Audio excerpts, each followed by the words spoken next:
En place depuis 1958, le régime de la Ve République a été conçu autour de la figure présidentielle pour mettre un terme à l'instabilité du précédent régime d'assemblée qui paralysait l'action gouvernementale.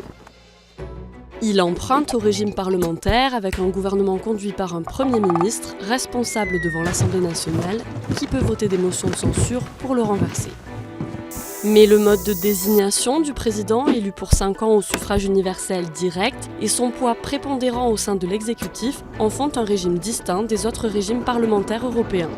Le président joue un rôle déterminant dans la politique étrangère et oriente en général la politique du gouvernement. Il peut dissoudre l'Assemblée nationale. Le président nomme un Premier ministre, puis sur proposition de ce dernier, les autres membres du gouvernement. Il préside le Conseil des ministres et promulgue les lois. Le Premier ministre conduit la politique du gouvernement et la défend devant l'Assemblée nationale. Son gouvernement peut être à l'origine de textes législatifs, des projets de loi déposés devant le Parlement. Le Parlement regroupe l'Assemblée nationale, composée de députés élus pour 5 ans au suffrage universel, et le Sénat, où siègent des sénateurs élus pour 6 ans au suffrage universel indirect par des grands électeurs.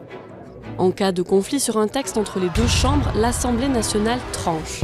Le gouvernement peut, lui, passer en force quand il craint de ne pas avoir la majorité sur un projet de loi. Il engage sa responsabilité sur le texte en question qui est adopté sans vote, sauf en cas de motion de censure adoptée par l'Assemblée.